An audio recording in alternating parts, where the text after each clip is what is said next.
The weather is so nice, and so is our speaker. It's wonderful, wonderful. I'm really grateful to so many people, and such great Vaishnavas are here.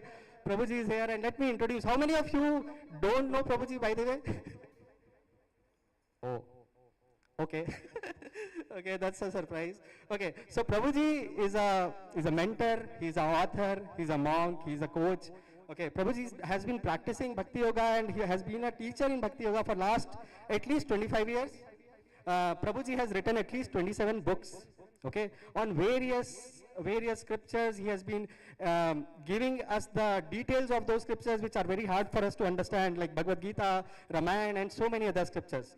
Okay, Prabhuji maintains maybe the world's only blog, okay, which writes daily Gita articles, and the name is Gita Daily. Maybe there are like some 4,000 to 6,000 articles which are there, and every day those articles are published.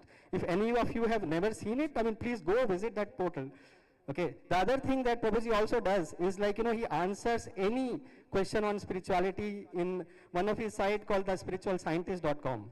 Okay. Any of you, if you have never seen that site, please go visit it.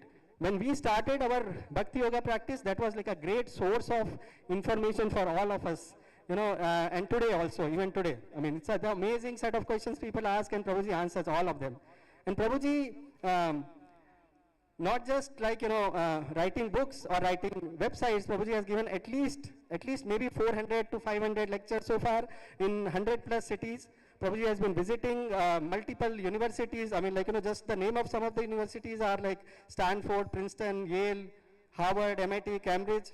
And he has been a TEDx speaker. He has been a UNESCO speaker. He has also been to multiple companies like Intel, Google, Microsoft, Salesforce, and so many. I mean, like, today, even here in Hyderabad, he's been here for last few days, and he has been visiting multiple companies and giving lot of corporate programs. We are really, really grateful to Prabhuji for being here, gracing this occasion, and giving us an opportunity to serve. So, like, very, very eager to hear from him. Let's loudly chant 3 times Hari Bol for inviting Prabhuji. Hari Bol!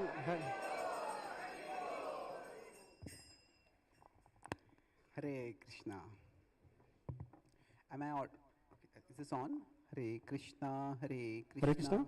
Krishna Krishna, Hare Hare. Hare Rama, Rama Rama, Hare Hare. Am I audible to everyone? So thank you very much for coming today. Let's begin with some prayers. Om Jnanatimirandhasya Jnananjanashalakaya Chakshurunmilitam Yena Tasmai Shri Gurave Namaha.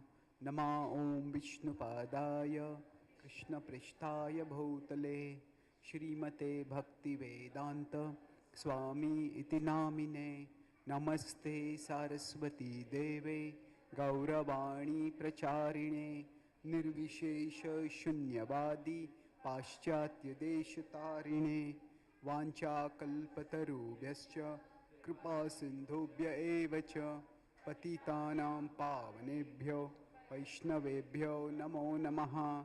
Jai Shri Krishna Chaitanya Prabhu Nityananda Shri Advaita Gadadhara Shri Vasadi Gaura Bhakta Vrinda. Hare Krishna, Krishna Krishna, Hare Hare, Hare Rama, Hare.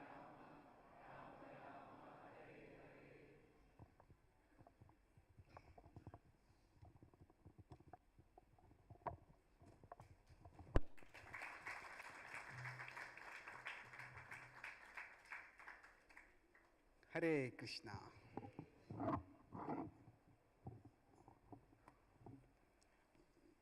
So, I'll talk today on the topic of balancing various aspects of our life, our personal, professional, and devotional lives. Was that the topic today? Yes, thank you. So, let's begin with this verse from the Bhagavad Gita, which talks about intelligence, buddhi in goodness, sattva. So, I'll explain the meaning of the verse and then we'll recite it a few times.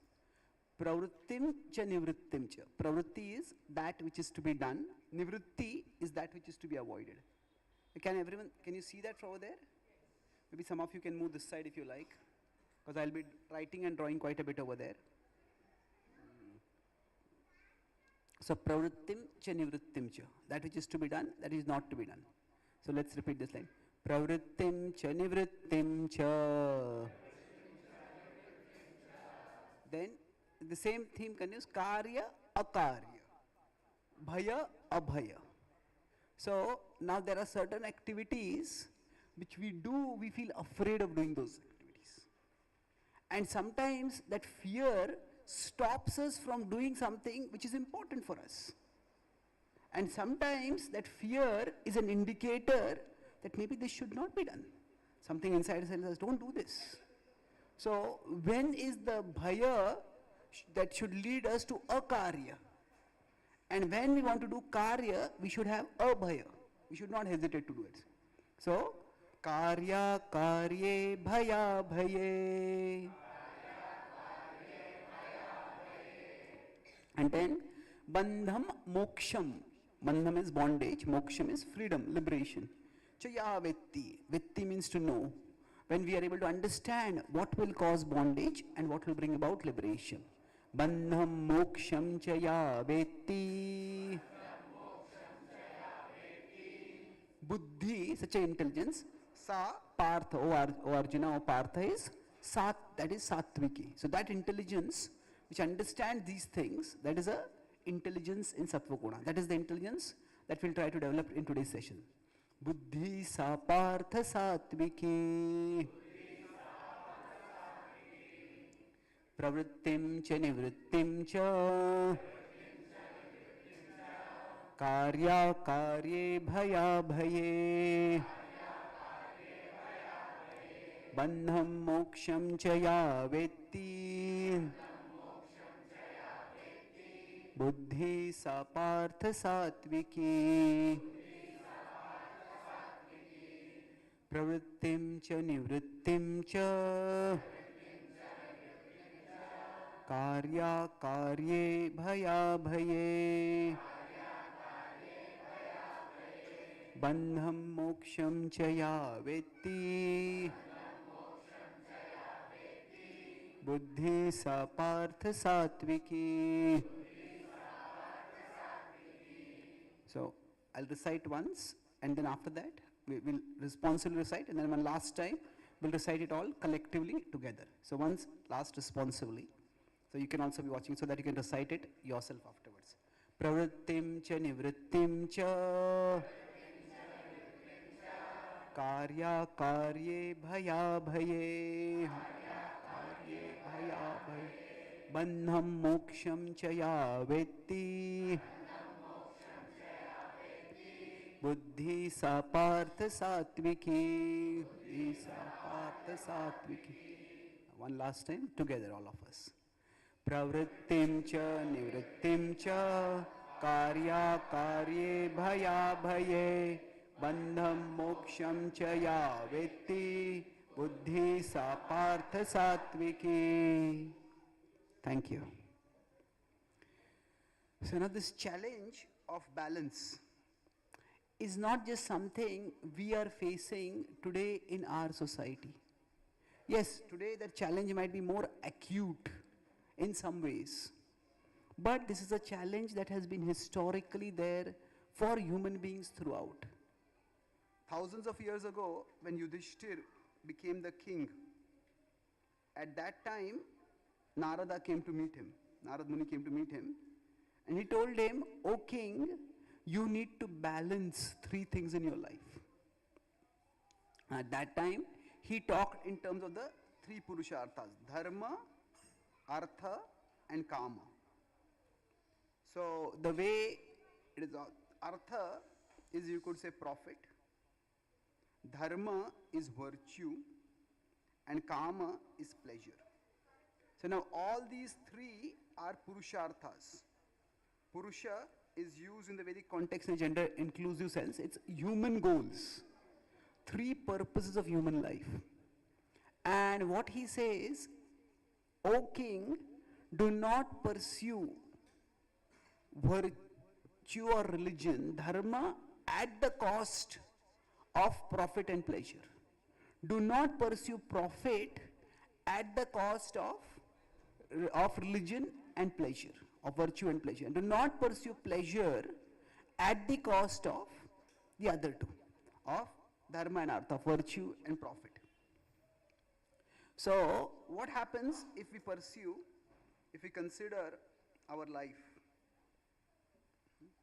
Say this is the domain of activity in our life. So, the idea is that we could say our life has these three sectors: dharma, artha, and kama.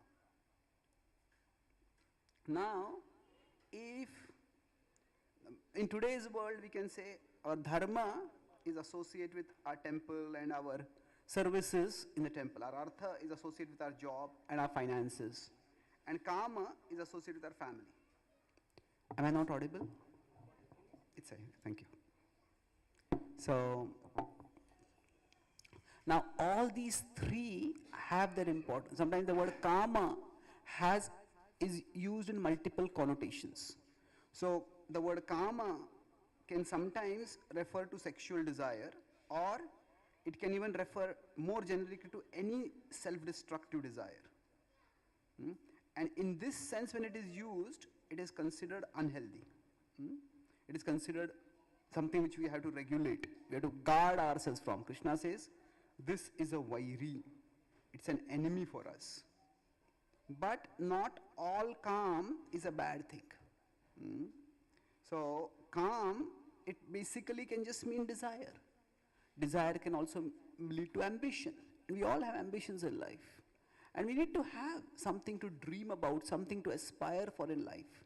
Every day when we wake up, what is it that we look forward to when we wake up? We need to have something that we look forward to in our life.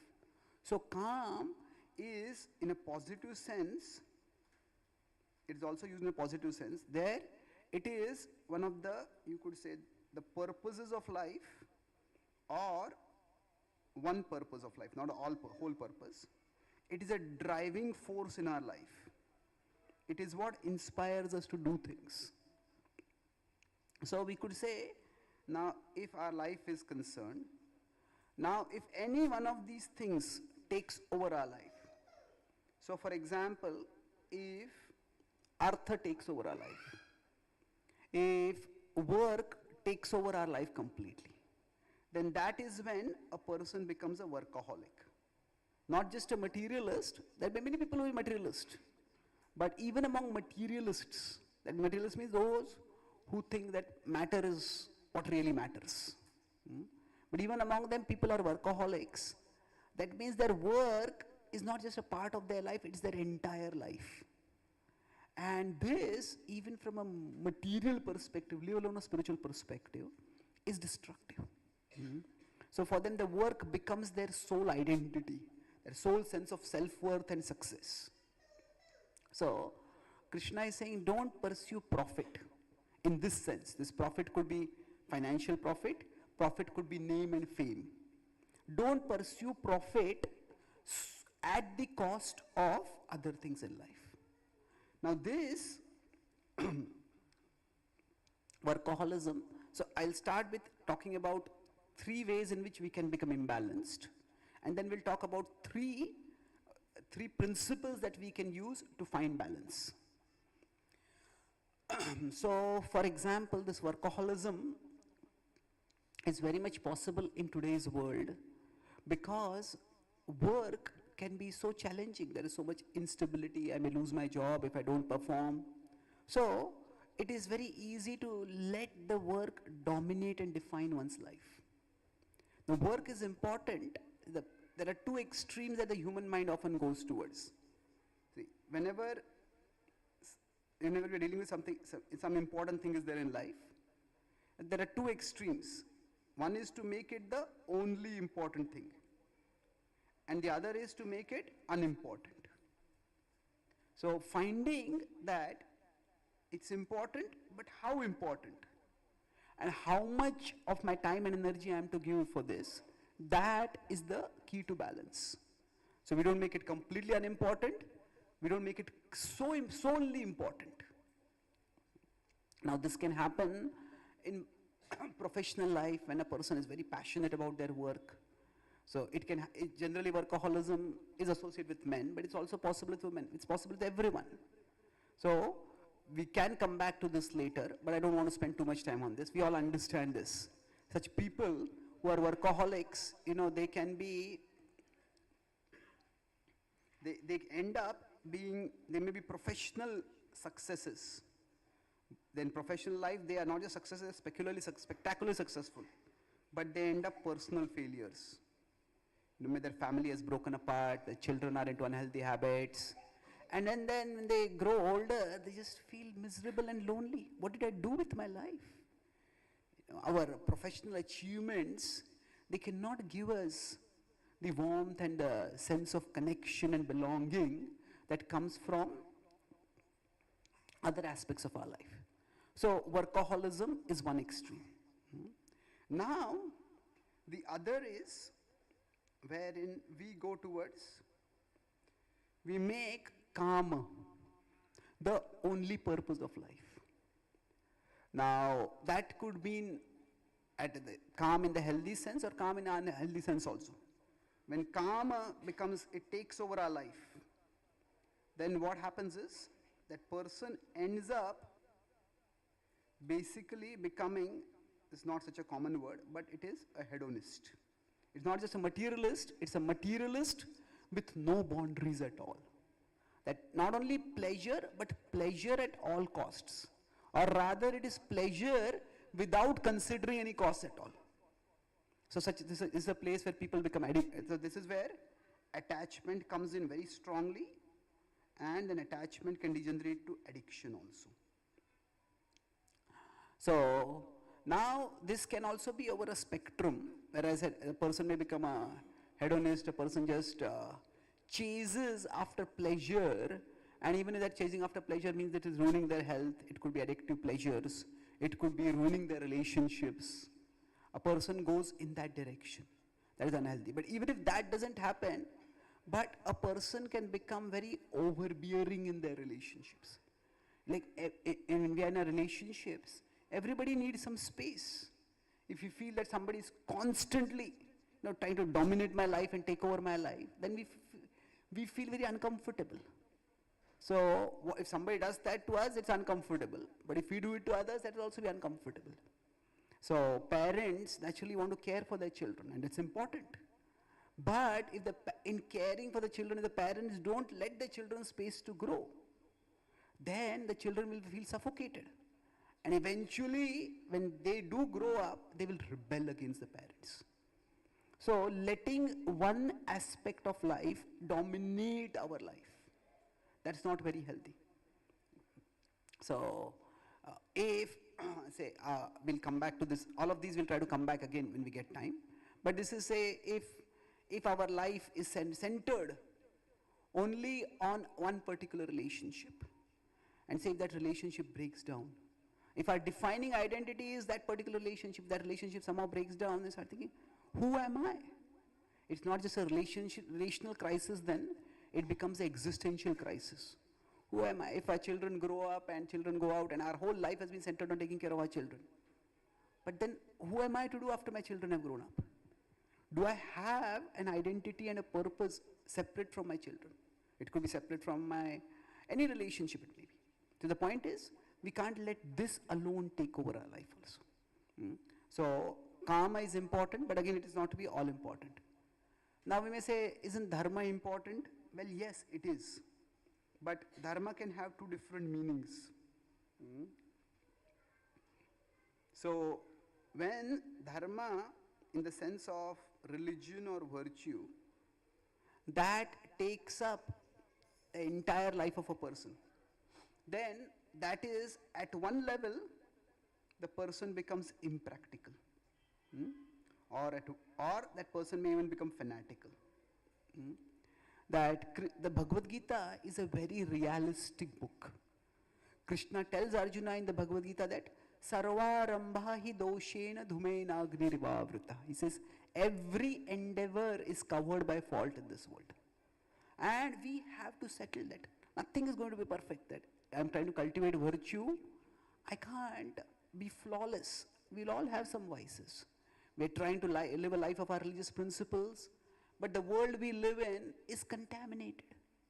And sometimes we have to do trade-offs. If a person doesn't do that, then they become very impractical. And sometimes they try to do things which just set them up for frustration and failure. I'll talk about this again, this problem as we come into it. That's impractical. And otherwise, that person becomes fanatical. So impractical means I try to do something which is very difficult for me to. Fanatical means not only I do it, I somehow do it, but I force everyone else also to do it. So in the cultivation of virtue and the growth of our religious merit, we all do certain things which may be difficult, but we feel inspired to do them. But that doesn't mean everybody can do them. See, when we talk about fanaticism, we may think about people carrying guns and being terrorists and blowing up things. Well, yeah, that definitely is fanaticism. But fanaticism is only not that. It's not only that. Fanaticism, as Krishna points to fanaticism in 1822 in the Bhagavad Gita, where he says the fundamental idea is that yattu krutsnavat ekasmin. We take one thing to be everything. So fanaticism means what? What works for me? That is the only thing that can work for anyone. So when one person starts thinking like this works for me, yeah, it works for me, oh, great. But this is the only thing that everyone has to do for it to work for them. So when we cultivate dharma, so some of us may have the physical constitution by which, say, on days like Ekadashi, we can fast. We can fast even nirjal. We can fast without water. And if we can, that is great. And we feel that I'm doing some tapasya, I'm doing some austerity, and that's good.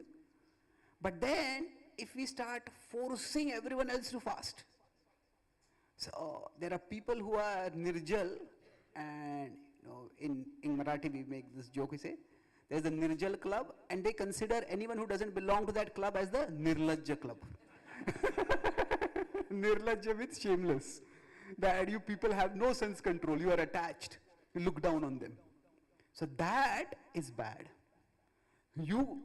We experience strength and we are able to do that austerity. That doesn't mean everybody will be able to do or everybody has to do. And it also doesn't mean that if they are not doing it, that doesn't mean they are not serious about spiritual life. They may be serious about some other things. So when we let dharma take over our life, often it's not dharma, it's one aspect of dharma that we can do and we can be proud of doing it. Krishna says some people practice dharma for transformation and some people practice dharma for exhibition, to show to others how dharmic I am, how virtuous I am. And that's when fanaticism comes. If somebody is practicing dharma for transformation, then they will generally not become fanatical. So these are the ways in which we can become imbalanced in any area of our life. So now let's look at how we can come towards balance. So we will have some time for question answers at the end of the session also. But before that, if any point which I have said right now is not immediately clear, we can have a quick question answer. It's not application of the point, but just the explanation of the point. If it is not clear, then is there any question like that? Okay. Yeah, who's there? Yes, please. I'll come to that part. I'll come to that. Now, in this context, when you say dharma, artha, kama, in this particular perspective, see, the word dharma in Sanskrit dictionary has something like 775 meanings. So, dharma is one of the most complicated words. So, in this context, dharma refers to religion or virtue. So, I'll talk about how to do balance in 3 broad principles. I'll use the acronym DIP. Like water dips slowly. Water, when it tries to erode, there are some stones blocking the flow of a river. It is the water keeps us dipping. little flow, little flow, little flow, little flow, gradually it erodes obstacles. So, in general, balance means we will be pursuing things gradually. So, let's look at this. The first key to balance is that balance is dynamic, not static. What that means is that we will never be able to find one formula that we can follow, and if we follow that formula for the rest of our life is balanced. So, balance is more like a dynamic process of it's not a static formula. So, we may say, okay, morning from this time to this time I'll do this, from morning this time to this time I'll do this, from this time to this time I'll do this, then in the daytime this time to this time I'll do this, then in the evening this time to this time I'll do this time to this time I'll do this. Now, we may think, oh, I made an excellent plan. And then when we make the plan, and on the very first day, we start finding life does not cooperate with our plan. Importance of planning a little later. And planning is important, no doubt. But in principle, the point I'm making is that we can't expect one formula that will help us to be balanced for the rest of our life. Life is itself dynamic. And when life is dynamic, that means we also need to be flexible. We need to adjust accordingly. So, the example we can have is, say, well, as you can see, I'm how to forget it. See, this is a cycle. So, suppose somebody is riding a cycle. Now, when they are riding a cycle, at that time, this balanced state of the cycle is a vertical state. If somebody's cycle is tilting too much, we'll get alarmed. What's the matter? Maybe they want to do some acrobatic flips, that's okay. But the cycle, if it is tilted too much, it indicates it's about to fall. Cycle is a vertical state. But if the person comes to a turn, now you cannot take a turn in the vertical state. You have to tilt the cycle. Now when we tilt the cycle, we take the turn. But after that, if we let the cycle stay tilted, we'll keep taking a turn and we'll come back at the same point. Isn't it? So we take the tilt and then we again straighten the cycle. Then if you want to go straight ahead, then again, first we turn toward the right, then we turn toward the left. So then again we turn toward the right, again we turn toward the left, depending on how we want to go ahead. So what helps a person balance is, to achieve that balance, is you could say the sense of direction. Which direction do I want to go in? So if the direction is clear, then I may tilt toward the right, but I won't stay tilted toward the right. I tilt toward the right and again, then I tilt toward the left. But right now there is no road this way, so tilt left way, go this way, then go this way again.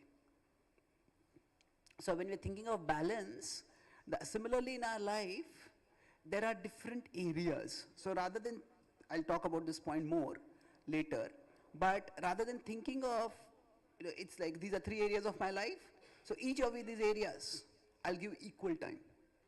Well, maybe, but sometimes in a particular area of life, we may need to give more time. Say, for example, in our work, if there is some urgent project deadline, we may have to stretch ourselves much more over there. And we tilt toward that direction. Sometimes in the family, if there is some wedding, there is some festival, maybe there's some family health emergencies there, that time we have to give all our time over there. If in our devotional activities, in the temple there is a festival, the Janmashtami, there's some big event, then we give more time over there. So the idea is that if we are flexible, we understand more time here sometimes, more time here sometimes. But just because, now in each of these areas, say, if there's a project deadline which requires us to work way beyond our normal time, okay, once in a while that's okay. But if we find that the project deadlines are coming every day, and every day we are expected to work much more than normal, then we'll have to really rethink whether is this the kind of job I want. So occasionally, if every day is a crisis, then it is not that the crisis is in our job, the crisis is in our head. No, we have not planned properly. We have not made some hard decisions. There is so every day should not be a crisis. Every day should not be throwing us way out of the balance.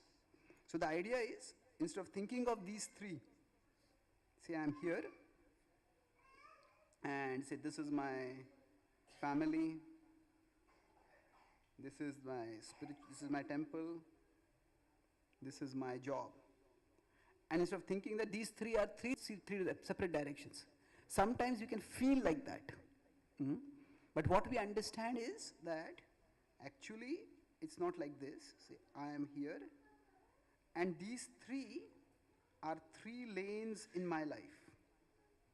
So all three are helping me to grow. So there's my family,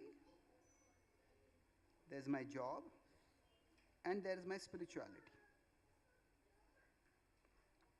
So all three are parallel lanes, and we want to go along all three lanes. Sometimes we may focus more on one lane, and sometimes we come back to the other lane. But all three are ultimately meant to take us in the same direction. So now sometimes you may try to travel more in one lane, sometimes you travel more in another lane. But the idea is all three are important. And rather than thinking of all three as pulling us in three opposite directions or three different directions, we see all three are meant for our growth. No, we want to grow in our spirituality, we want to have a happy family, we want to be growing in our profession. So all three are basically the path to growth. And when we see from this perspective, now the words that we discussed is that pravrittimcha nivrittimcha, what is to be done, what is not to be done. Karya karye bhaya bhaye. So the idea is Sattva Guna, Prabhupada defines intelligence. Intelligence can have many definitions. But one of the key definitions of intelligence is to see things in their proper perspective. In the 10th chapter of the Bhagavad Gita, Srila Prabhupada defines this in his purport. See things in their proper perspective. That means, you remember I said, to see things how important they are. Not to make it all important, not to make it unimportant. But to see things in their proper perspective. So that means, how important is this? And we could take this in a further question, how important is this now? So something may be much more important for me in the long term, but this is important for me now. So if we understand that balance is a dynamic process, not a static formula, then we won't get frustrated when our planning to balance our life doesn't work. What we'll see, okay, maybe this level of planning doesn't work for me. So, but maybe I can have a little less level of planning. I'll come to this in the last part of our session again, but here the principle is that it's dynamic. So be ready to be flexible. Sometimes give more time to one side, sometimes to give more time to another side. So what is the acronym we are discussing? DIP. So gradually, so the next part is integration, not fragmentation or separation.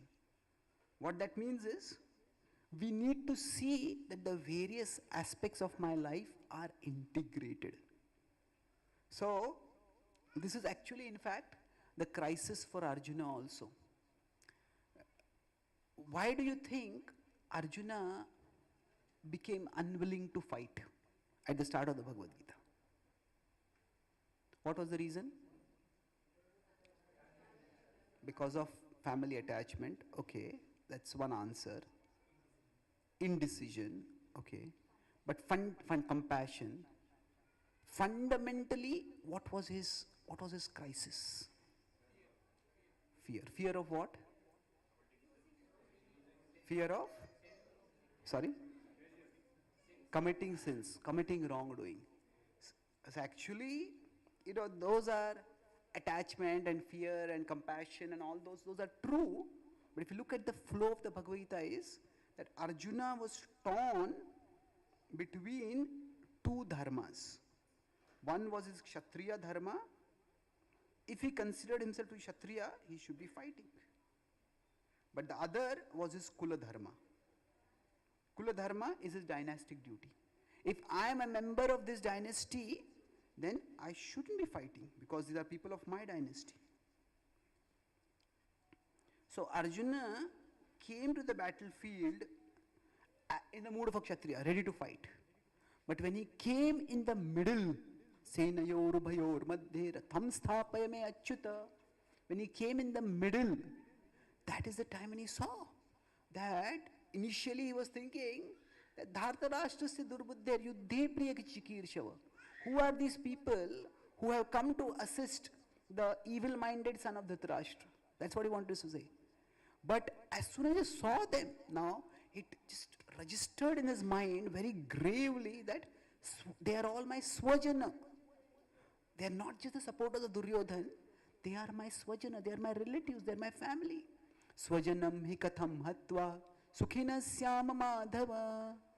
So initially, we could say, initially means chapter 1 start, we could say. Arjuna was in favor of his Kshatriya dharma. But chapter 1 end, the weighing scale started shifting for him in terms of his Kula dharma. And thus Arjuna felt torn. Should he be doing Kshatriya dharma or should he be doing Kula dharma? And we all can identify with this. Say, if there is some important event for our child, maybe a child is performing some drama and we want to go and watch that. And at that time, our boss tells us, you have to work tonight. Now I have to go there. Now, what do we do at that time? Now, it depends. So, am I a parent first and a software professional later? Or am I a software professional first and a parent later? It's not an easy decision. So, Arjuna had this dharma sankat.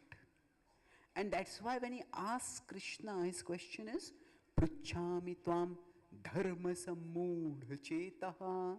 I am bewildered about what is dharma. So here the dharma is in another sense. Dharma is not religion, dharma is not just virtue. Dharma is it's not just simply duty, because both are duties. Kshatriya dharma is also duty, Kula dharma is also duty. But it is, what is the right thing to do right now? So when he is asking about dharma, what is the right thing to do? That's the question that Arjuna has. And that's the question that the Gita answers gradually. But the point here is that sometimes we all can feel fragmented, that these different parts of our life are pulling us in different directions. So what do we do at that time? So the Gita starts by telling Arjuna that before you can decide activity, what is the right thing to do, underlying activity comes identity. Who are you? So Arjuna is thinking that, should I fight or should I not fight? That is, am I a Kshatriya or am I a Kurunandana? And Krishna says, this is much more fundamental. So basically, how the Gita starts is that we have many functional identities. So our functional identity may be based on our relationships. We are brothers or sisters, we are sons or daughters, we are parents, we are husbands or wives. It can be based on a job. It can be based on our gender. It can be based on our nationality. Say, it can be based even on our income level. At a functional level, it can also be based on our particular religion. Somebody is a Hindu, somebody is a Muslim. All these are our functional identities. Now, underlying them all is, the Gita says, our fundamental identity. The fundamental identity is that we are Atma. And we are not just Atma, Mamaiva Amsho Jiva Loke. We are souls who are parts of Krishna.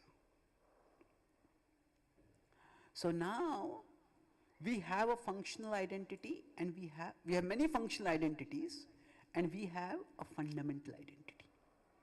So the idea is, the Gita does not dismiss the functional identity, but it says start with the fundamental identity. So I was just in Australia a few months ago and a few weeks ago. Now, when I went there at immigration, one of my purposes in going to Australia is to teach the Bhagavad Gita. That's my main purpose. And one of the aspects of the teaching of Bhagavad Gita is that our identity is not just our physical body. We are spiritual beings.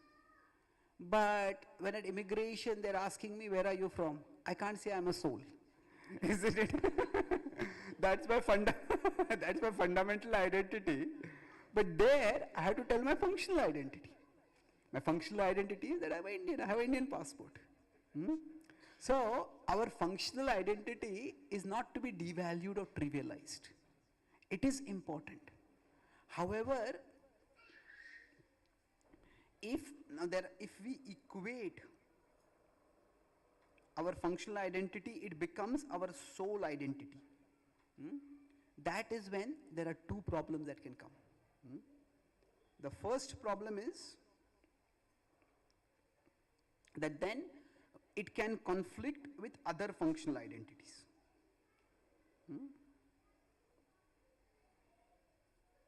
That, as I said, if my soul identity is, if somebody thinks their soul identity is as a professional, then what about their identity as a parent? If somebody thinks their soul identity is based on one aspect of their life, then if my soul identity is that I'm a wealthy person, I have this level of wealth, then what will happen is that I may start dehumanizing people who don't have as much wealth as I have. I can start humiliating them, treating them very badly. Any kind of discrimination that happens because we reduce ourselves to one aspect of our identity and we reduce others to another aspect of just one aspect of their identity. So there could be racial discrimination based on people's skin color. There could be gender discrimination. We reduce ourselves and others only to one aspect of their identity. There could be religious discrimination. There can be so many forms of discrimination that are there. So when we reduce, if we are working in a secular country, now I may have my religion, but I can't expect everyone to have that same religion. So I need to learn how to live with people with other religions, who have other religious affiliations. So in one sense, reducing our identity to any one functional identity, that will make us intolerant. Similarly, we may be male or female. If we start considering the other gender to be bad, just based on the gender itself, Krishna says, no, there is Sattva Guna, Rajoguna, Tamoguna. There are three modes, and whatever be the specific nationality or gender or race or religion, there are people in all the three modes, in each of these designations. So if we equate our functional identity with our soul identity, that is what? It will conflict because of that. Now the other conflict is that if our functional identity becomes our soul identity, then it is temporary. I think of myself as a software engineer, and then tomorrow I lose my job and somehow I don't get any job as a software engineer. Then okay, we might be able to get some other job, but if we have defined ourselves as that, then it will make us insecure. So we don't want to be intolerant, we don't want to be insecure. So equating our functional identity with as our soul identity, that is problematic. And whenever people suffer either of these, intolerance or insecurity, these breed imbalance. So when we are intolerant, we say, come on, be balanced. Don't take this don't make this all important. When people are insecure, then they overreact. Any problem comes, okay, that's not such a big deal, but for them it becomes a big deal. So the key to balance, Krishna says, is, if we go back to this diagram, that actually we start with our fundamental identity. And then based on the situation, we decide, okay, right now I need to focus on this. Then later on, after some time, in another role, I may need to focus on this. Another part, I may need to focus on this. So there are different roles that we play, and when we are playing a particular role, we need to be wholehearted in that role. But we don't let ourselves think that I am that role. See, the role, while we are playing it, is important. It is not to be trivialized while we are playing that role. But after we have done that role, we don't reduce our identity to that role. So for example, no, I used to do a lot of college outreach earlier, even now I do. And young boys, for example, they come to know about bhakti and they see, oh, this is so wonderful. I say, I just want to become a brahmachari. I want to dedicate my life to this. Okay, if you have that serious aspiration, that's okay. But sometimes it just is like an escape way from the hard work of studying your college and getting a job. And then they may say that, okay, all my relationships are temporary. My parents, somebody can quote from scripture also, I've had so many mothers and fathers in so many lifetimes. Well, if you see in the Bhagavatam, that verse comes. But when does it come? There is a Prince Chitraketu, there's a King Chitraketu who has a son. After a lot of effort, he gets this son, Harshashoka. And somehow Harshashoka passes away. The father is devastated. And then the sages, Nagmuni and Angiramuni, they get the child's soul to come back. And when the soul comes back, at that time, the soul says, I have had so many mothers and fathers. Which father and which mother are you talking about? But when is he saying this? After that relationship is over. The person has died. And the soul has gone on next journey. And when the soul has gone on next journey, then when you look back, yeah, this was the latest life, but there have been so many lifetimes. But when we are in a particular relationship, we cannot devalue that relationship saying that it's temporary. We don't want to overvalue it so that it becomes our sole identity, but we don't want to devalue it also. So, if we are in a particular relationship, we need to do that responsibly. Now, if we are studying as students, we need to study well. If we are doing a job as a professional, we need to do that job reasonably well. So, we can't say this is temporary. Well, yeah, it's temporary, but then the salary you are getting also is temporary, isn't it? We don't want to do the work, but we want the salary. That's not fair, isn't it? So, the idea is that our functional identities, if we consider our roles, we don't want to overvalue them and we don't want to devalue them. So when we overvalue them, they become our sole identity. When we devalue them, we become irresponsible. And the Gita is definitely not about becoming irresponsible. It's that we value appropriately.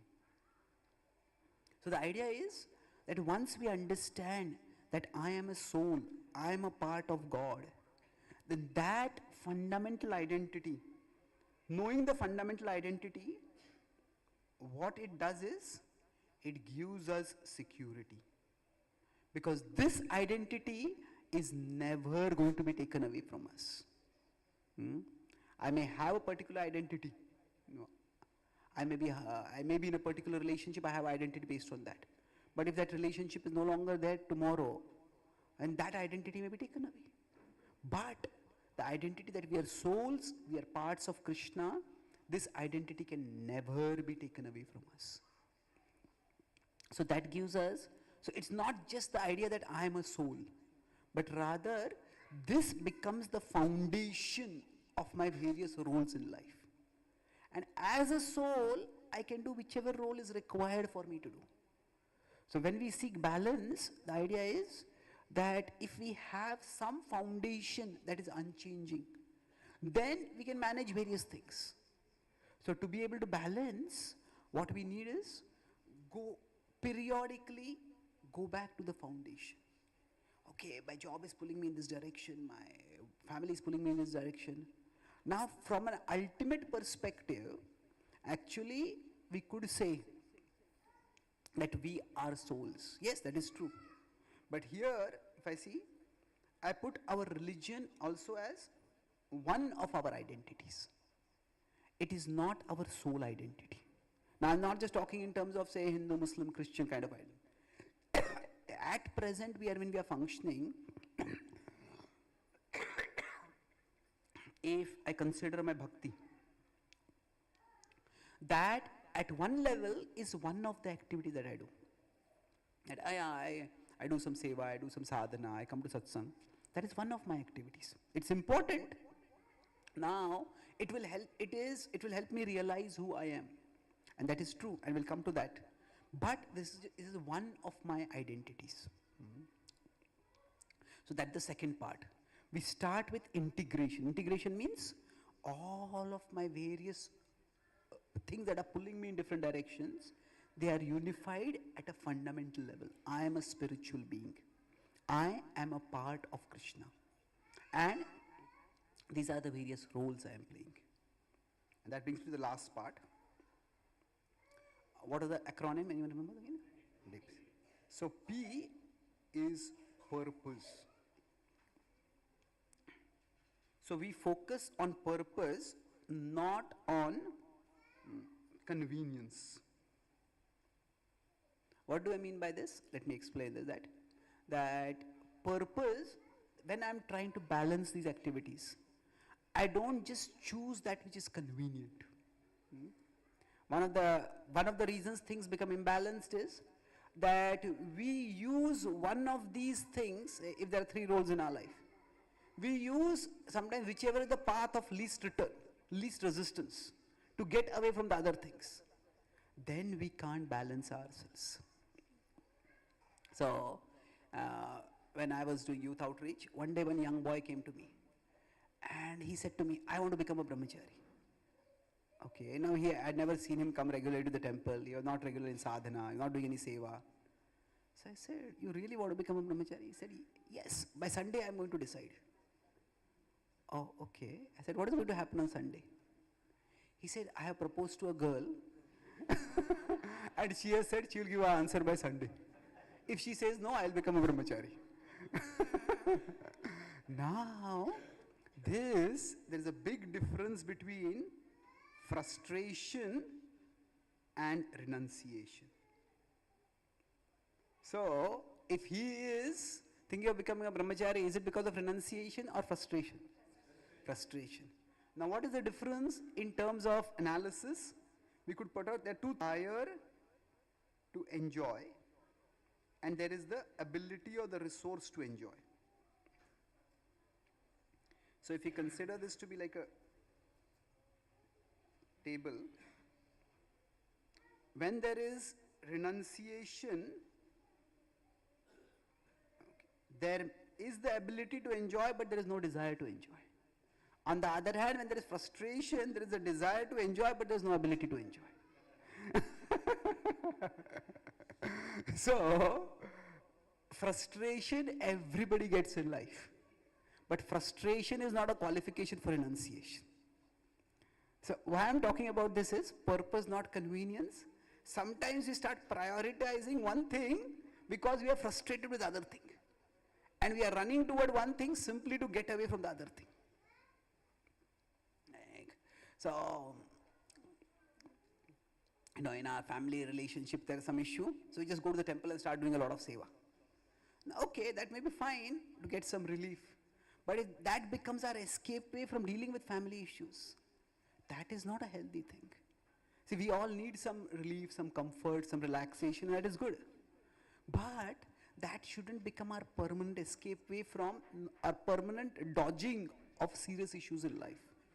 We have to deal with issues when they come up. So, when we have to actually decide the balance, it can't be decided based on convenience. Oh, this is easy to do, this is troublesome, forget it. So that's the point of not choosing based on convenience. Now, what does it mean choosing based on purpose? So I earlier talked about this, let me put it this way, this is the fundamental identity. And then we have various functional identities. Now the idea is, if we consider Krishna is here, and I am here. So actually, through all our functional identities, we are meant to serve Krishna. So the idea is our various functional identities. It is not just, if we reduce the functional identities, only 3 right now. Let's consider our job and our temple or devotional center, what it is. Now, it is not that we serve Krishna only by going to the temple. Yes, definitely. By going to temple, by doing direct spiritual activities, we are serving Krishna. But our family, it's also filled with people who are parts of Krishna. So by taking care of our family, also we are serving Krishna. Now our job is also by Krishna's arrangement ultimately. That it is Krishna who has given us certain abilities. It is Krishna who has given us the opportunities to use those abilities. So our job is also our service to Krishna. Now, yes, there are different ways of serving Krishna. Now again, there are some people who take one verse of the Bhagavad Gita and misapply it. Have any of you heard this saying? Work is worship, isn't it? See, everybody likes certain parts of the Bhagavad Gita. What serves their purpose. Now that is not Bhagavad Gita as it is, that is Bhagavad Gita as you are. So, now Krishna actually, if you look at the verse, what he says, it's 1846. He says, Yataha pravrittir bhutanam yena sarvamidam tatam swakarmana tam abhyarcha siddhim vindati manava. So it is not work is worship, it is swakarmana tam abhyarcha. It is more, if you want to literally translate it, through your work, worship him. Swakarmana, through your work, worship him. Him is that Lord. Swakarmana tam abhyarcha siddhim vindati mano. Now what is the difference between this and the previous meaning? Work is worship. See, work is worship is the idea that work is intrinsically worship. Whereas through your work means infused with devotion. When work with it is infused with service attitude, with devotion, then it becomes worship. So if work is considered to be intrinsically worship, these two are not the same, they're not equal. So if work is intrinsically worship, then we may say, is a beggar also worshipping? Is a robber also worshipping? That's their job. What about somebody who's a contract killer? What, he's also worshipping? No, there definitely has to be some difference, isn't it? That not all these works are not the same work. So it is not that work itself is worship. Another way to look at it, if work is worship, then the person who works the hardest, is that person the greatest worshipper? Is a workaholic the greatest worshipper? Or you take it further, among the creature that works the hardest is a donkey. The donkey is the greatest worshipper then, isn't it? No. Now work is worship. Here I don't want to make fun of this particular principle. See, work is worship is okay as an ethical principle. It is not a spiritual principle. What do I mean by ethical principle? That idea that all work should be respected. That all workers should be respected. That just because somebody is doing a particular job, don't look down at them, don't demean them. In terms of that, if you're talking about it as an ethical principle to treat all work with respect and to treat all workers with respect, that is fine as a principle. But when we are saying it is, when people claim it to be a spiritual principle, what they mean is that work is intrinsically worship and therefore there is no need to do any worship separately. My work is itself my worship. No, our work is one part of who we are. And if you look at the full verse, what Krishna says is, Yataha pravrittir bhutanam yena sarvamidam tatam. So the idea is, if we consider, this is the spiritual level of reality. And this is the material level of reality. There's one understanding is, say Krishna is at the spiritual level. And then, say we exist here. And we practice bhakti to go to Krishna at the spiritual level of reality. Now this is one understanding. And it is true, no doubt. But what Krishna is saying is that I don't just exist at the spiritual level. I don't just exist in the temple. I exist in your home also. I exist in your office also. The jurisdiction of Krishna extends everywhere. Okay, this went off. So actually, Krishna contains all of existence. Yataha pravrittir bhutanam, by from whom everything has come. Yena sarvam idam tatam, by whom everything is pervaded. From whom everything has come, by whom everything is pervaded. That Lord you can worship through your work. So it's based on a deep philosophical understanding that Krishna pervades all of existence. Then our work becomes worship. So it's not that somebody just goes and does a lot of work and calls that worship. No, there is no remembrance of God, there is no intention of serving God, there is no understanding of the presence of God. Then that work won't be worship. That work will only be work, which will entangle the person. So here, when I talk about purpose, I said that we serve Krishna, we understand Krishna is the purpose of my life, and He is the purpose through my devotional activities, He is the purpose through my work, and He is the purpose through my family. In this way, our purpose will unify us. So now we could say, bhakti itself bhakti is not just turning away from the world to go toward Krishna. We could call this as immersive bhakti.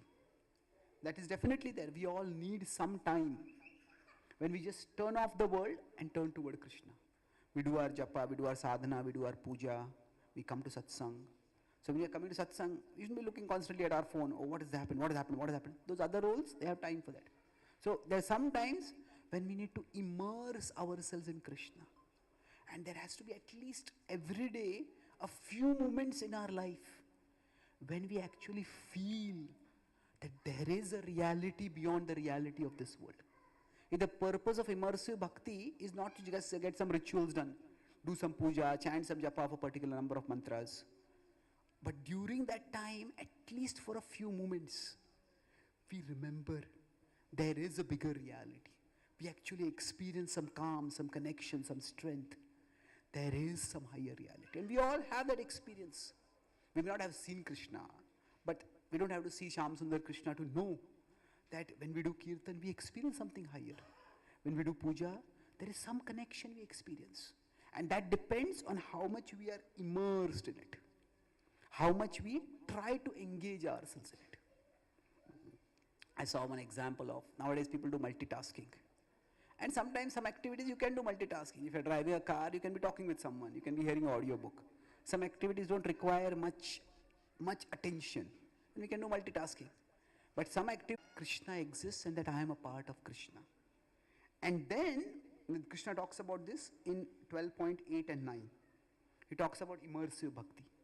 But after we have immersed ourselves in Krishna, then we turn toward the world and act in a mode of service to Krishna. That is inclusive bhakti.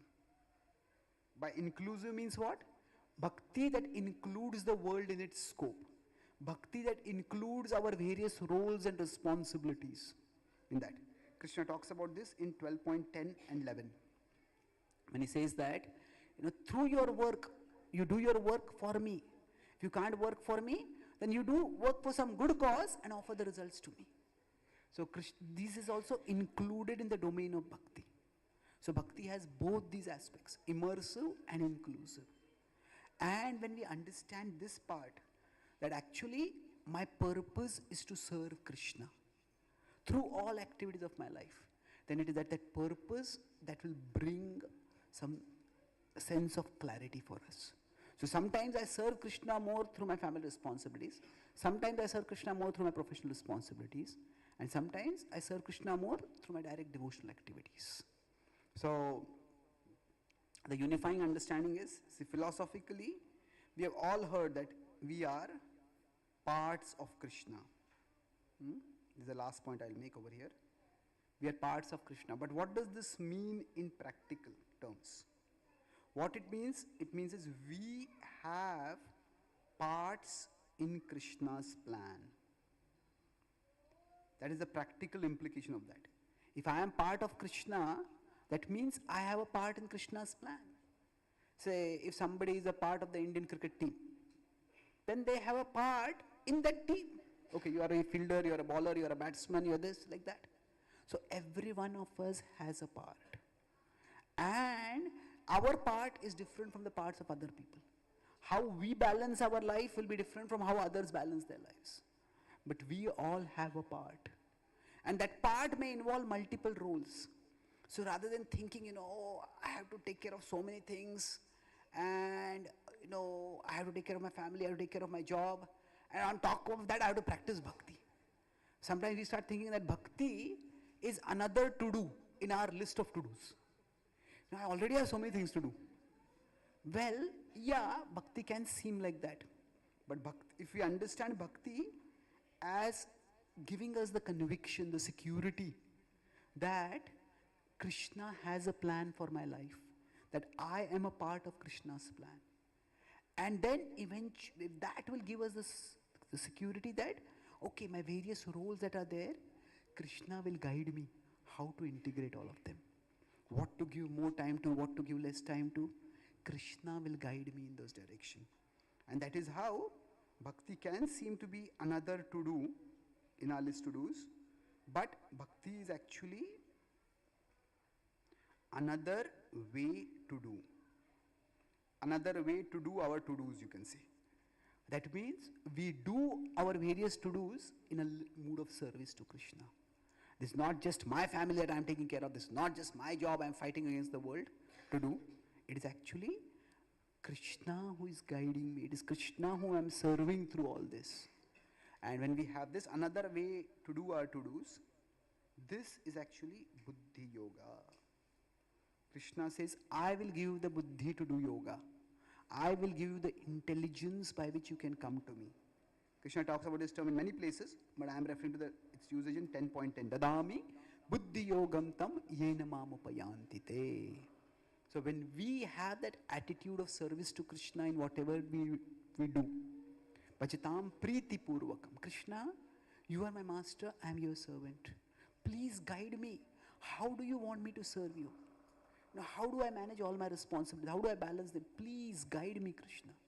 If we have that attitude, that it is Krishna who will guide us. And that's how we'll be able to bring about not just balance in the various parts of our life, but harmony in various parts of our life. Our bhakti will actually make us better parents. It will make us better professionals. And in that way, balance is good, but better than balance is actually harmony. And actually what bhakti can ultimately do is bring harmony in the various aspects of our life. Because we understand through all these aspects, ultimately I am serving Krishna. And Krishna will guide me how best I can serve him. So I'll summarize what we discussed today. I started by talking about imbalance in three forms. First will be imbalance where a person just goes into their work, it is only their artha, that makes them workaholics. Then if a person just goes into kama, that makes them a hedonist, not just a materialist, but a hedonist. A person goes only toward dharma, that makes them a fanatic, an extremist. So we discussed that as individuals, we need to be able to balance all these three aspects of our life. Our dharma, artha and kama. So then we discussed three principles for achieving this balance. What was the acronym? DIP. What was D? So when we seek balance, it's a dynamic process, not a static formula. So instead of thinking that I'll make one plan and that will help me to balance my entire life, we understand that it's like a cycle. I give the example.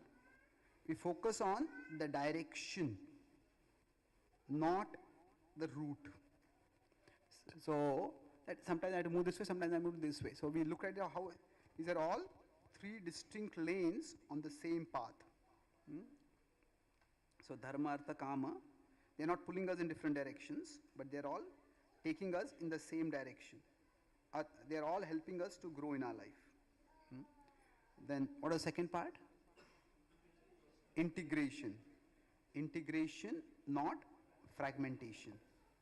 So we discussed here about how we have functional identities, many functional identities, but beyond that, we have a fundamental identity. And we start with a fundamental identity, and then we choose which of these functional identities we focus on.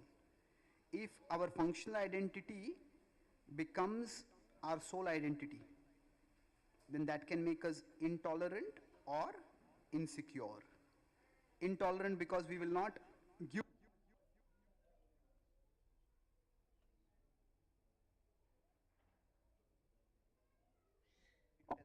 Finish my class.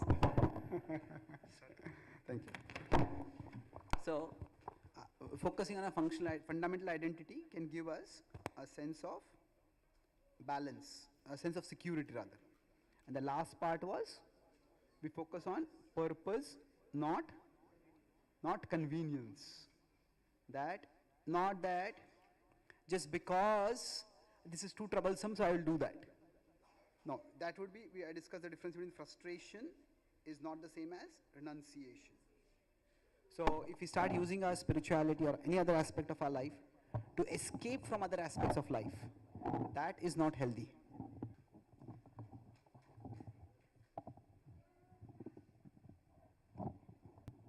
And then we talked about how the various roles in our life are ultimately meant to serve Krishna. So we have our functional identities, and then we have Krishna. So we serve Krishna through our various identities. In this connection, I talked about bhakti being having two aspects, immersive and inclusive. So we have to have some time when we turn away from the world to turn toward Krishna, but then we turn toward the world and act in a mood of service to Krishna. When we see bhakti as both of these aspects, then bhakti will not just another to do, but another way to do. That we understand that Krishna has a plan for my life, and whatever I am doing, if I just try to serve Krishna prayerfully, then He will guide me. He will give me buddhi yoga. What to do when, how to balance, that is what Krishna will guide us from within. And thus we'll be able to bring not just balance, but harmony into our lives. Thank you very much. Hare Krishna.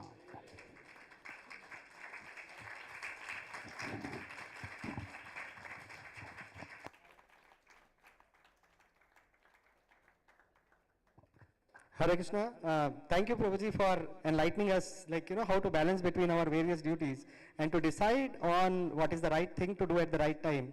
In fact, one of the things that I realized is I'm not a role, right? I'm not a software engineer, I'm not a father, but I just have a role. I mean, that's just a role that I have, but I am not that role, because most of the time we end up just starting to relate ourselves with that person. If somebody asks me, who are you? I'm a software engineer. No, I'm a soul. We should not forget that. Yeah, and now is the time when we can actually get into question answers. If anybody has questions, please raise your hands when we'll pass on the mic. I do have a question, I can start with that. So the question I had was, how do we, handle the situations when the people around us are not aligned with the duties, our focus, our purpose, if they're not aligned with it? Stand is not working.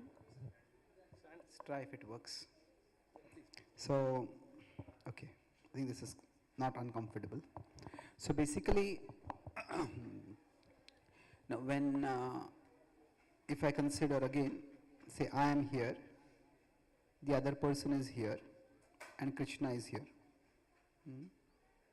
So, I have my values, I want to connect with Krishna. This is could be the first relationship. Then I have a relationship with the other person, that is second. And then there is third is that person's relationship with Krishna. So now, ideal would be if 1, 2, 3, there is a synergy among all of them. That means that we go closer to Krishna, other person also goes closer to Krishna, and then we come closer to each other. Srila Prabhupada said this was one of the purposes of ISKCON, in fact, to bring everyone closer to each other and closer to Krishna. This is the ideal situation. But we rarely live in an ideal world. So if that is happening, then we try to see each of these as distinct or independent roles. That means we focus on one, we focus on two, and then we leave three to the other person. That means they don't agree with our values. Okay, let them do what they want. They may not want to practice bhakti, they may not want to share the same interests that we have. But in that relationship, whatever is basic expectation from us, we do that. And we make sure that we have time and space for our bhakti. So, unfortunately, in such situations, what we do is, we make three the most important. We obsess over that person. You know, you do this, why are you not doing this, why are you not doing that? And then when we make three the most important, then it can go anyway. We may take two or one or whichever. Generally what happens is, we may have three and then two becomes less important. One may be here, but one ends up going over here then. What do I mean by that? If I'm constantly forcing someone to do something, then that creates a stress in that relationship. And when there's a stress in that relationship, that affects our bhakti also. If I had a big quarrel in our home, if I had a big quarrel in our workplace, especially in home may affect more than workplace, but then if we sit down to chant, we will not be able to.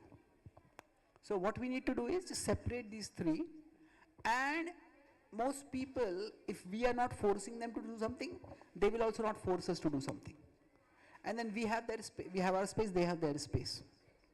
So try to see these three as separate. Krishna talks about this, separating these three in 12:15, when he says, Yasman no dvijate loko, lokan no dvijate chaya, harsha marsha bhayo dvegair, mukto yah sachame priyaha. He says, one who does not disturb others and one who is not disturbed by others, such a person is very dear to me. So the idea is, if somebody is we don't force someone to do something, we don't disturb them too much. On the other hand, just because they don't agree with our way of living or our way of thinking, we don't let that disturb us. So don't disturb others, don't be disturbed by others. Let them live their life and we live our life. And of course we have a shared life also, but we find the parameters where that shared life can go on. Okay? Did I answer the question? Yes, Thank you. Yeah, we'll just put it like, you can use this microphone. Yeah, others, if they have questions, they can ask. Hare Krishna Prabhuji. Prabhuji, my question is that how can we identify our fundamental identity? How can we identify means how do we realize? Yes, Prabhuji. Like there are so many roles. So often I get confused that what is my fundamental identity, whether like that's what Okay. is my first question. So, if you want to understand our fundamental identity, it's like in science, there are two aspects. There is first the theory, and then there is the experiment. So the theory gives us propositions about the nature of reality. And after that, the experiment helps us to prove or disprove whether it's like that or not. So now, spirituality is also like science. In spirituality, there is philosophy and there is practice. Now, the practice may sometimes be called as religion, but philosophy and practice. So, the philosophy, what it tells us, it is through practice that we realize it.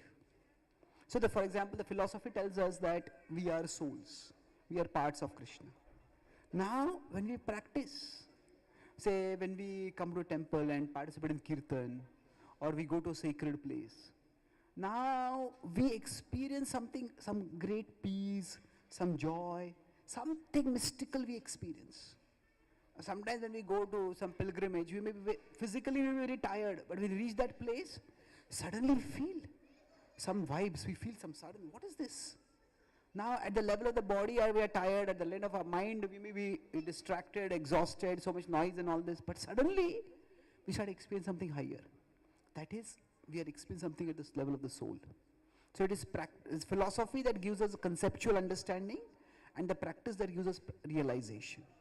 Now, having said that, once we have understood our fundamental identity, we also need to look at our functional identities. That is, okay, what are the talents that I have right now? What are the interests that I have? And based on that, we pursue things in our life. Okay, this is what is more important, this is what is less important. So, but if we don't have that fundamental identity, then when you start looking at a functional identity, say, okay, I'm good at athletics, but this person is so much better than me. I'm good at math, but this person is so much better than me. And I'm terrible at music, I'm terrible at that. We will start with a foundation of comparison and insecurity. But if we start with a fundamental identity, then we can look at what we have, and we will have that foundational security by which we can understand our talents and then gradually develop them. Okay? Thank you. Any other questions? Yes, we'll come here. Hare Krishna Prabhuji.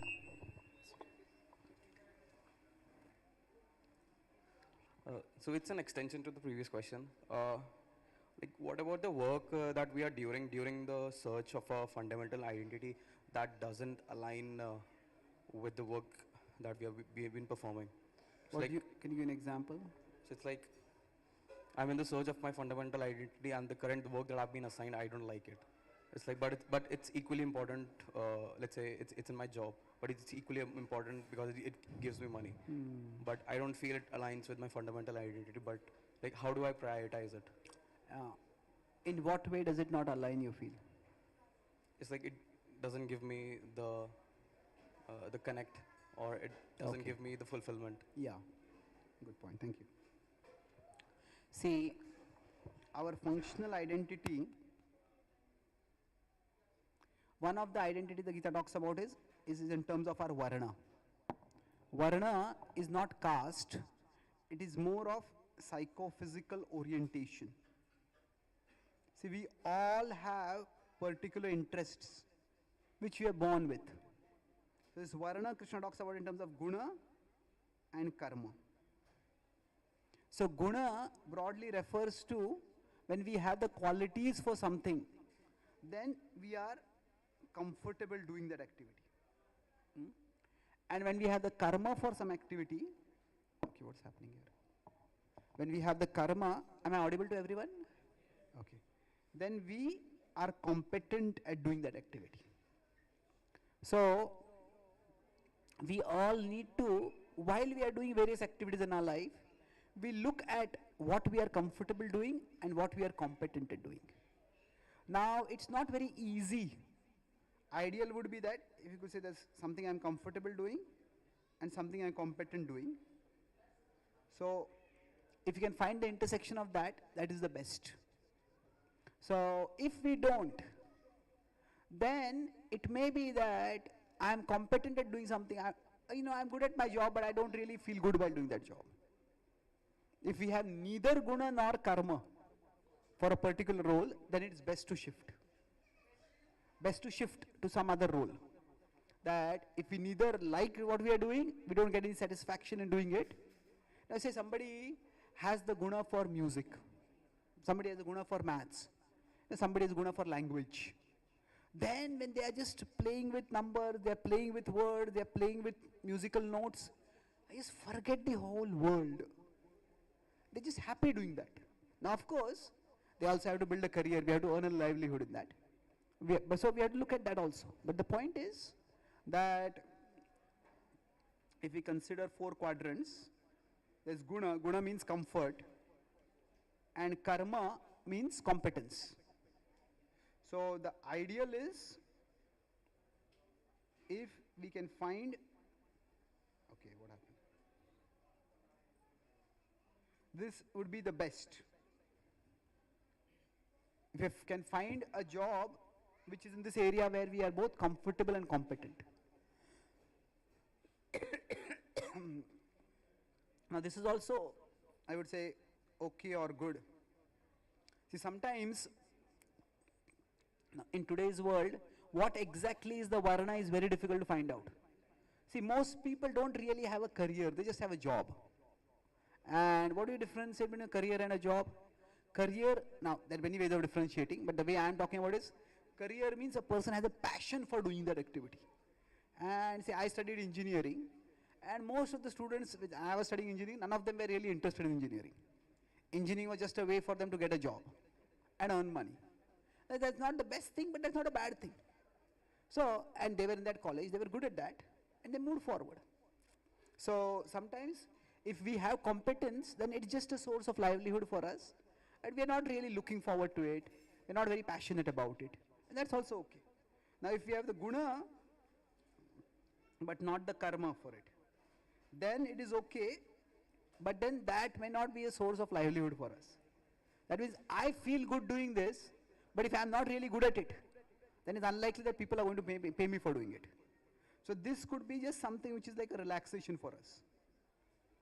Now, some people just they immerse themselves in music. They feel comfortable, but they're not very good at music. You know, when they start playing kartals, you know, they are in ecstasy, everyone around them is in agony. So, now if they are feeling good about it, they can do it, but maybe they cannot really have a career in that field. Now, this is bad.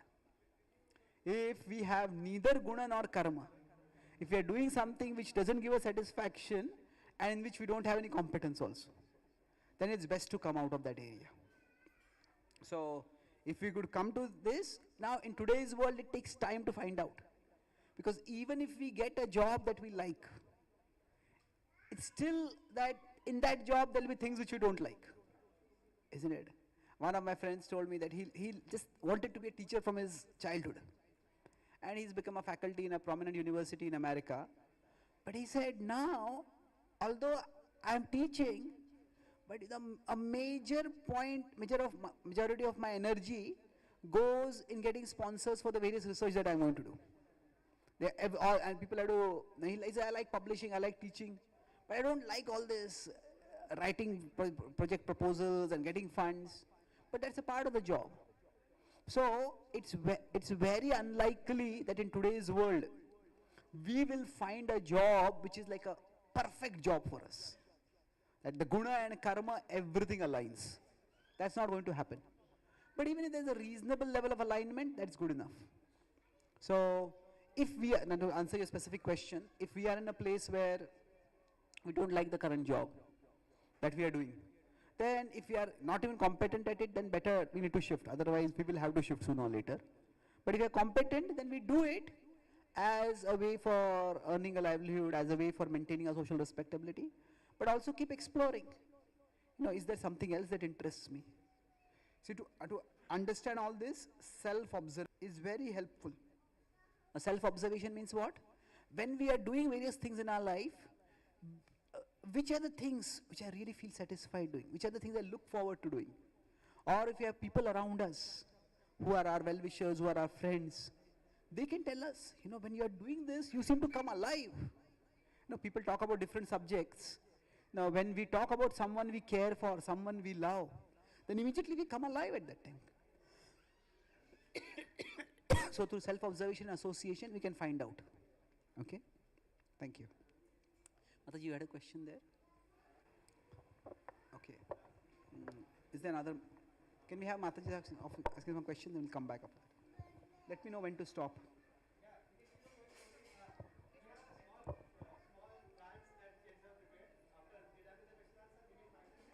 Sure. Hare Krishna, Prabhuji. Hare Krishna.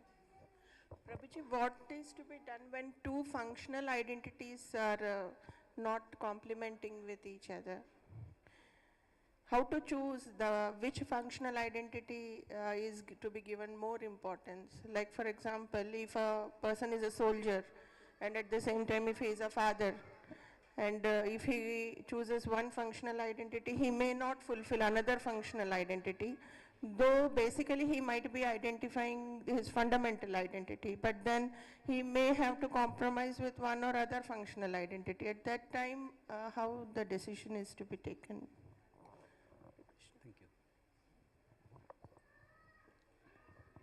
Yeah, that's tough. But then it is true. That was Arjuna's situation. When he chose, he identified the Atma, but still the outer problem remained. And when Arjuna fought a war, he was not just fighting the war as a Kshatriya. At the end of the Gita, Arjuna says to Krishna, Karishe vachanam tava. He says, I'm not fighting because I'm a Kshatriya and I have to fight. I'm fighting because that is your will for me. And that is why I'm fighting. So sometimes one role, that means he had to fight against his own relatives and he had to kill those relatives also, which is terrible thing to have to do at a time. But then once that particular that particular duty was done, Arjuna did not take out vengeance on Dhritarashtra. It was your son who did all this. No, your son was the problem. We fixed the problem. It did that, but afterwards, Arjuna and the Pandavas, they took care of Dhritarashtra also. They took care of Gandhari also. So, in the time when one identity has to be prioritized, we prioritize that. But once that particular role is done, then as much as possible we do the other roles also. Now, if somebody is a soldier, if they have taken up that job, then that involves that risk. They can't back out and say that there is a risk in that job that you will have to go to fight and you may die. Now, of course, the risk of dying is there in every job or in life itself. But if a job involves a particular risk, then just because the risk is there, we can't back out from that. Krishna says, every endeavor is covered by faults, just as fire is covered by smoke. Sarvarambhai doshena dhumenagnirevavrita. So in such situation, then it is the responsibility of the country, responsibility of the community to help shoulder the roles, to help in fulfilling the duties of the role. So the country will probably take care of the war veterans or the war veterans' families or the martyrs' families, whatever. That's an extreme situation. But yes, sometimes we may have to prioritize one role at the expense of another. So if somebody is a devotee and they're a soldier, they have to fight because that's the job that they have taken. Thank you. Yes, there's another question behind. Yeah. Where is the mic? Okay, yes, ma'am. Who has the mic? Okay, fine, yeah, please. Hare Krishna, Prabhuji. Yeah, Prabhuji, I have a question that in this age of Kali right now, in Kali Yuga, there is fault in every work, right? Whether if you are in technical work, some customer is being cheated to a certain extent. I'm not saying completely cheated, but if you are in a finance work, some government is being cheated. If you are in some other work, something is happening which is not healthy at all.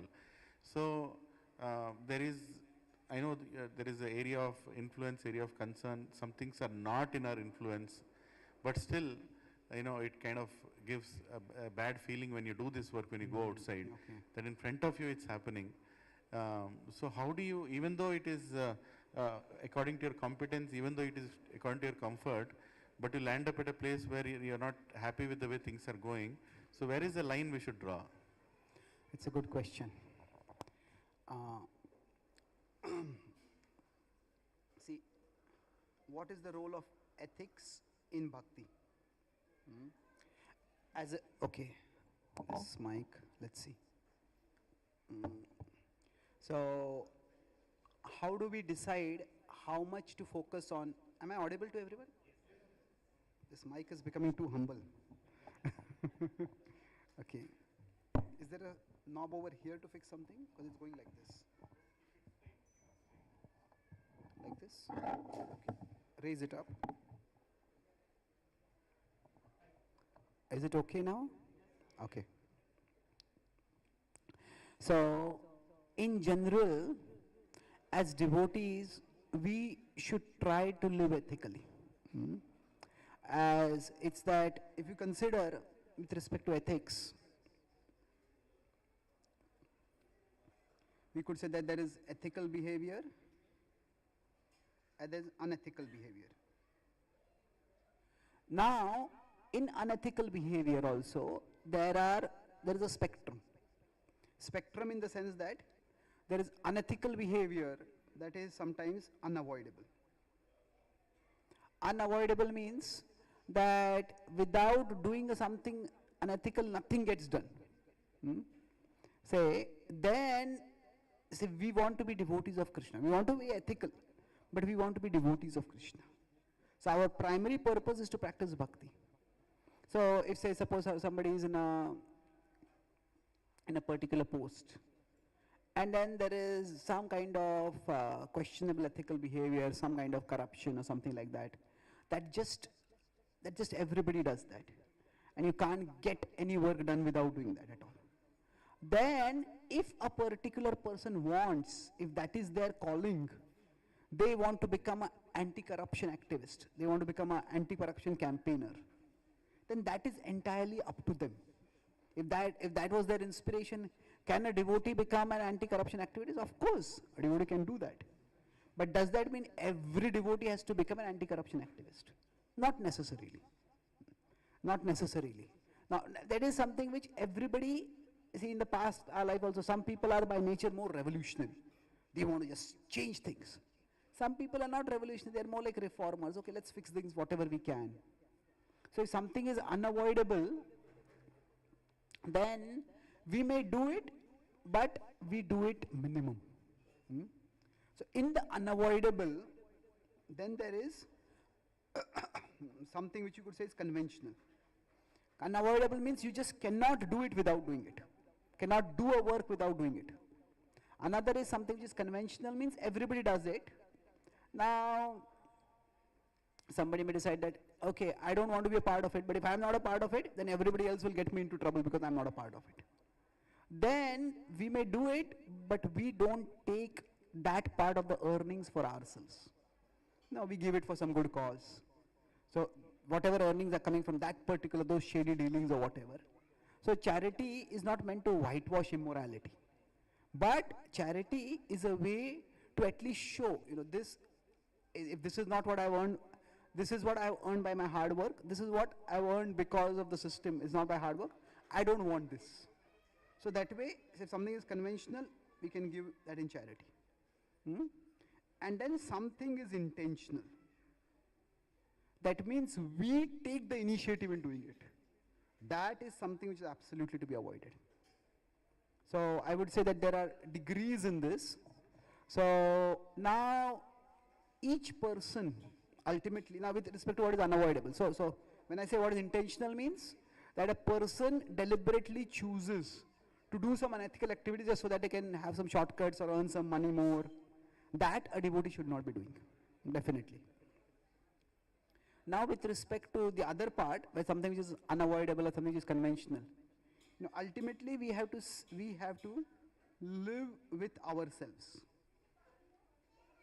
Because when we have to live with ourselves, we have to decide which is the best way I can live with myself. Sometimes we fight and get fed up with the fighting. And then we start thinking, oh, why did I get myself involved in it? I should not have got involved in this. And sometimes we don't fight and we get fed up with the compromising.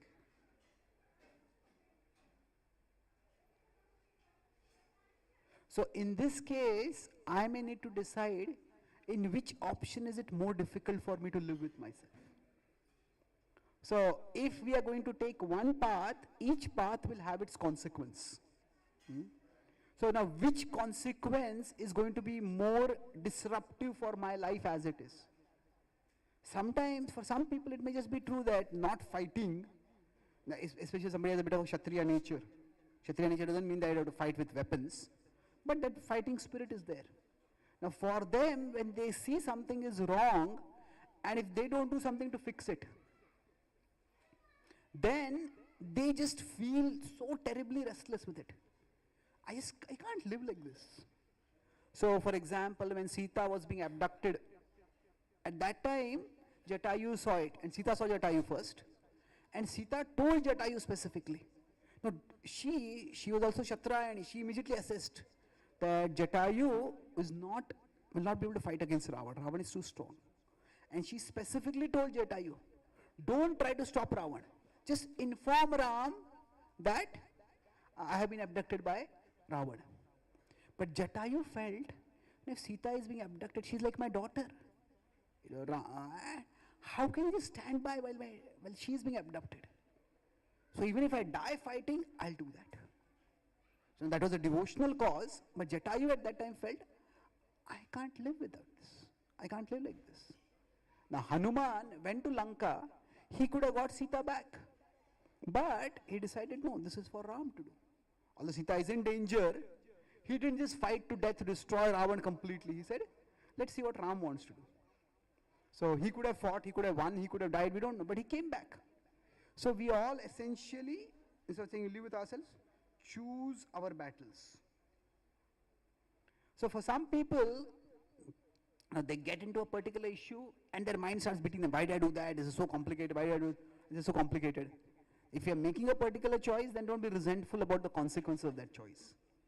So if we feel that something needs to be fixed up, some cleaning needs to be done, that's a strong drive, then take it up, but then don't complain about the consequences.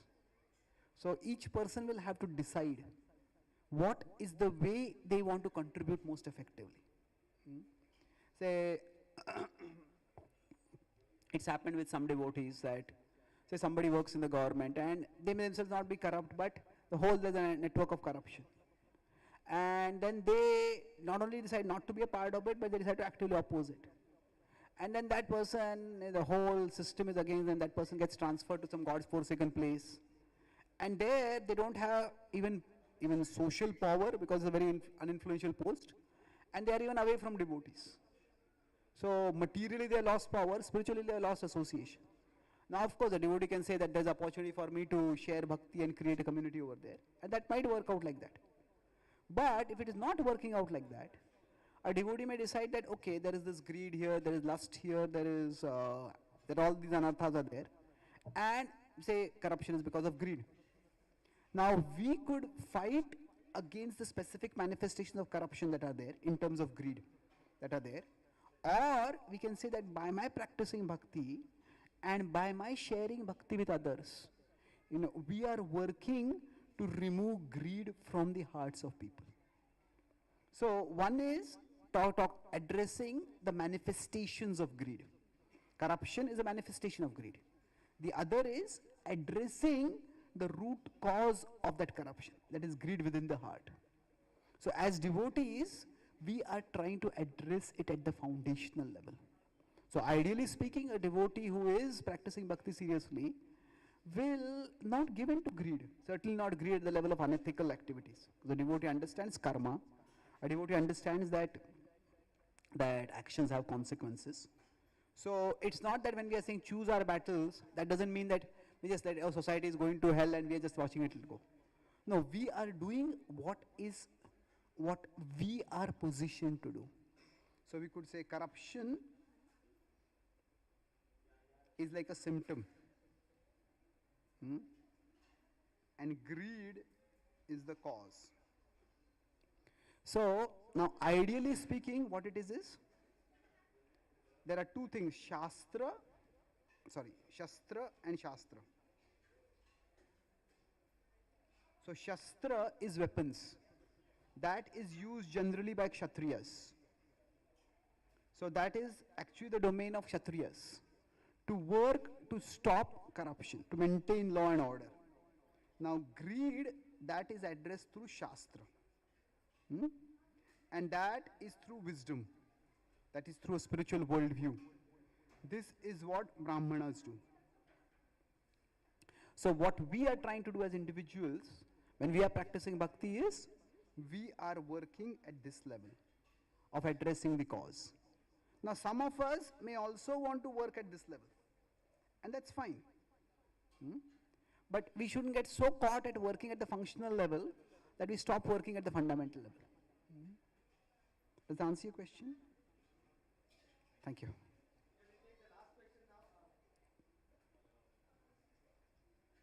Hare Krishna Prabhuji, Dandavat Pranam. Thank you so much, first of all, for covering this such an important topic, because it is, most of us, we find this dilemma every day across. So I have two questions. First is, when we can check that the fanaticism is arising, when we can time to time check that when in our, within ourselves that fanatism is arising, because sometimes it's so sublime and we understand that one size doesn't fit all, but we normally try to do something which is opposite of that, and there are two results which happen. Sometimes we get offended and sometimes we are offending somebody. So how to check that timely? Okay. So how do we check fanaticism from manifesting within us? First of all, knowing it is happening and then stopping it. Generally,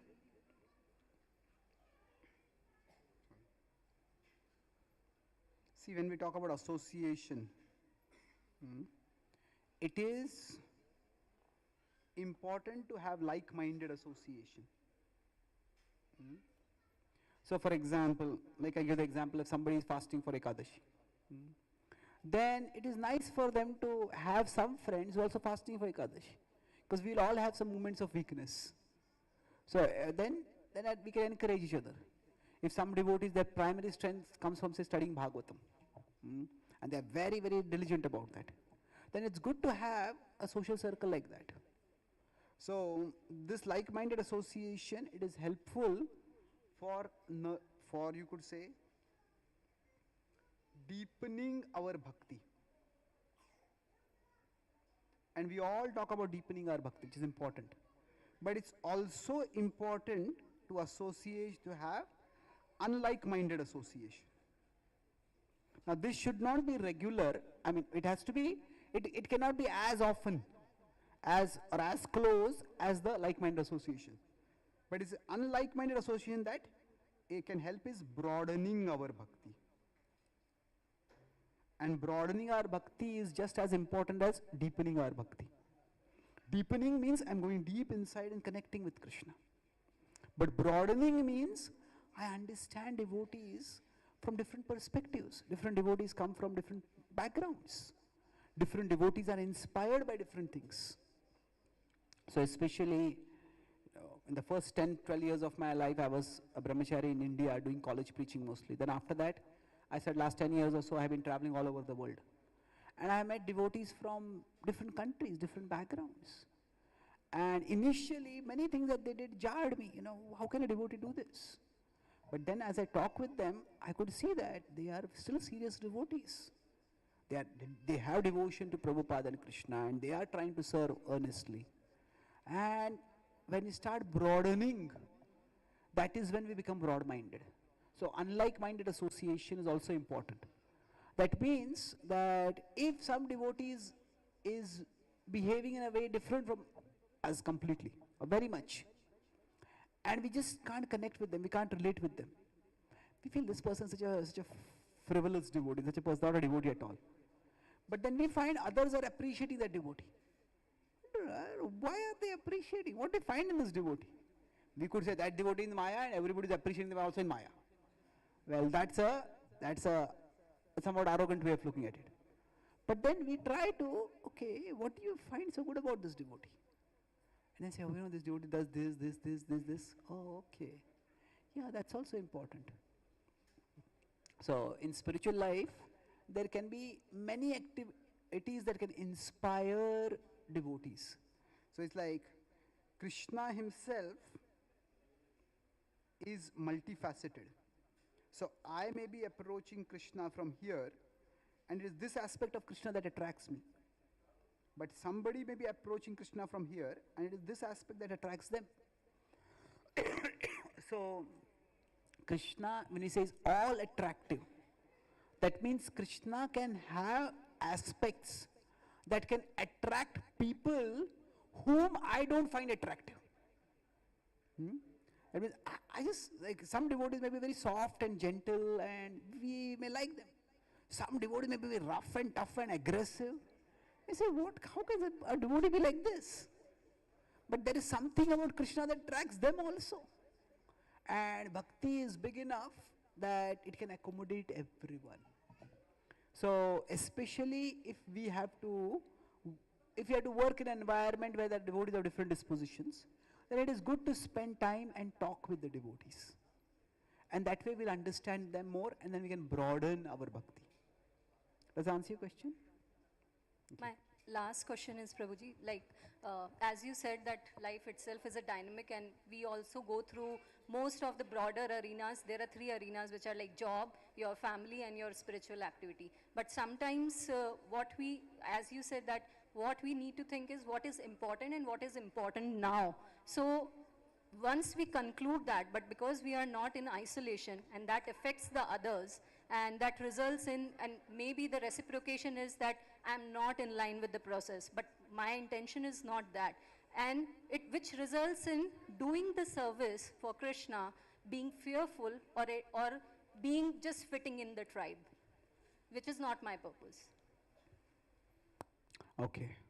So sometimes in our bhakti, we have to do things which are necessary to, as you said, fit into the community or to fit into the mood of where we are at. That's true. Everyone needs to do that.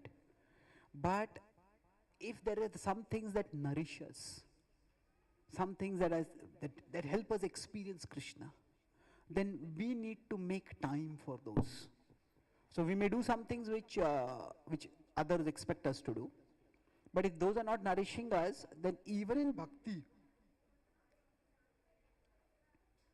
there can be different activities. There are activities that give strength to us, and there are activities that require strength. Although ultimately all of bhakti activities give us strength spiritually, but at a personal, immediate experiential level, say for example, kirtan may give me strength, but japa may require strength. You know, feasting may give me strength, but fasting may require strength. Isn't it? So there are activities of both ways. So we need to balance. If we have to do certain activities that require strength, then we need to make time to do the activities that give us strength. And then what would be the balance among those two things? That will depend. That will depend on what we prioritize. See, when we are practicing as bhakti, as devotees, you know, we may need freedom to do certain things, but we may also need facility to do certain things. Now, in general, we won't get freedom and facility both together. Say, for example, if we want to teach Bhagavad Gita, and then if at a particular place Bhagavad Gita is being taught in a particular way, maybe this is the course material, this is this like that. Now, if we want to go there and teach, then we may have to follow that pattern. So if we want the facility, then we have to let go of our freedom. But if we have a particular, Bhagavad Gita can be taught in this way, then if we want that freedom, then we may have to create our own facility. Maybe try online course, try nowadays it's outreach has become quite democratized.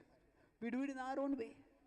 Say if we go to a particular place where kirtan is happening, and we want to play a particular instrument.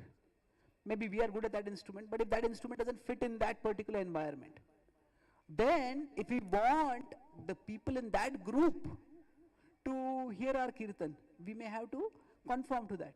But that doesn't mean all kirtan has to be like that. Then we can do kirtan with our own instruments, and we can do it online, we can create our own forums. So we will have to decide what we need more. Do we need freedom more or do we need facility more? Generally, in the early stage of our life, it is better to not seek freedom too much. It is better to first learn service attitude. That means do what our seniors are telling us to do. But after a few years, 5-10 years in our bhakti, then we also start developing our personal relationship with Krishna. We understand our inspiration of how we want to serve Krishna. And then we may say, okay, this is what I want to do, this is the space I need. So then I have to create my own facilities for that. So both are valid ways of serving Krishna. What we should not be doing is, if we are taking facilities, if a priority facilities, then don't be resentful that we have lost our freedom. But be grateful that we have the facilities. And if we are prioritizing our freedom, then we can use the freedom, but we can utilize that freedom. Don't criticize others.